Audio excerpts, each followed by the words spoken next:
Now we are turning our attention towards Noida, where Noida authorities have deployed a heavy-duty crane to retrieve the car of 27-year-old software engineer Ravyaj Mehta, who died after his vehicle plunged into a water-filled pit at an under-construction site in Sector 150 of Greater Noida. The retrieval of the car comes as investigations continue into the matter. Joining us live on the broadcast is my colleague Akram Khan with more on this. Akram, ये जो Noida authorities है, ये लोग ने एक अब heavy duty crane जो है वहाँ पर डिप्लॉय किया है। आप शायद वहीं पर प्रेजेंट हैं। क्या सिचुएशन है अभी गाड़ी को निकालने की? देखिए, ग्रेटर नोएडा में जो सेक्टर 150 में पहले मैं तस्वीर दिखा दूं, सामने आप देख सकते हैं कि जो ये वही स्पॉट है जहां पर जो बेसमेंट ये खुदा हुआ था और पानी है, और सामने जो एनडीआरएफ की टीम है वो लगातार यहाँ पर जो रेस्क्यू ऑपरेशन है वो तकरीबन 12 बजे से किए हुए हैं, और यहाँ पर लगातार जो उनकी अपडेट टेक्नोलॉजी है उसके माध्यम से गाड़ी की जो लोकेशन है वो ट्रेस करने की कोशिश की जा रही है। इसके अलावा देखिए, दूसरी तस्वीर में आपको दिखाना चाहूंगा, जो नोएडा पुलिस के तमाम बड़े अधिकारी हैं वो इस समय आना शुरू हो गए, क्योंकि अब से थोड़ी ही देर में बताया जा रहा है कि जो एसआईटी की टीम है वो इस घटना स्थल पर पहुंचने वाली है।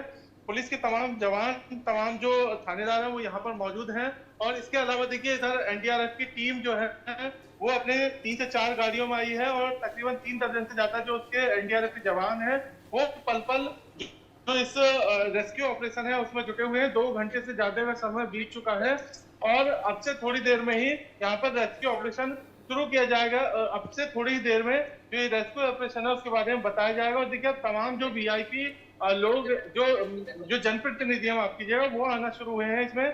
और अब से थोड़ी देर पहले ही पीड़ित के घर पर दादरी विधायक शिवपाल भी पहुंचे थे। इसके बाद जो एसआईटी है वो अब से थोड़ी ही देर में यहाँ पहुंचने वाली है। तो कहीं ना कहीं जो इस फेलियर को लेकर जो ट्वीट भी किया गया विपक्ष की तरफ से, अब विपक्ष भी सरकार पर हमलावर है इस पूरे मामले को लेकर। तो देखना ये भी होगा कि अब से कितनी देर तक जो ये चुनौती है एनडीआरएफ के लिए गाड़ी को रेस्क्यू करना, बाहर निकालना, वो कब तक ये ऑपरेशन चल पाता है। और दूसरी तरफ जो एसआईटी की टीम बनाई गई है मुख्यमंत्री के जरिए। अकरम, आप हमारे साथ बने रहे। In fact, reacting to the Noida techie death case, leader of opposition in the Lok Sabha, Rahul Gandhi has said that deaths caused by roads, bridges, fires, waterlogging, pollution, corruption and indifference point to a deeper urban collapse. He said that the problem is not a lack of money, technology or solutions but a lack of accountability.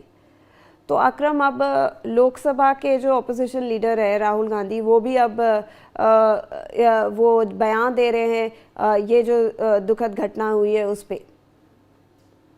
बिल्कुल, देखिए, जैसे मैंने बताया, जो opposition के leader हैं, चाहे वो राहुल गांधी हो, क्योंकि उन्होंने भी अब इस पर बयान दिया है। इसके अलावा जो आम आदमी पार्टी है उसने भी अपने ट्विटर हैंडल से ट्वीट किया है। इसके अलावा जो यूपी में विपक्षी पार्टी है वो तमाम इस घटना को लेकर अब सरकार पर हमलावर है। एसआईटी का गठन हुआ है और अब से वो जांच यहाँ पर शुरू होगी। राहुल गांधी ने जो अपना बयान इस मामले में दिया है वो वाकई एक बड़ा बयान है, क्योंकि जो सिस्टम का फेलियर है वो उसके बारे में वो बताता है, और तमाम तरीके के सवाल उठ रहे हैं।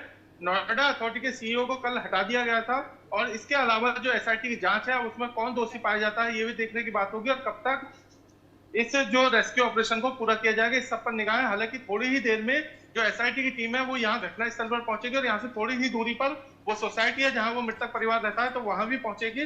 तो लगातार जो मूवमेंट है वो कब तक ये यहाँ पर रेस्क्यू ऑपरेशन चलेगा ये भी देखने वाली बात होगी। जी बिल्कुल अकरम, धन्यवाद आपका। In fact, with that, we are wrapping up this bulletin and slipping into a short commercial.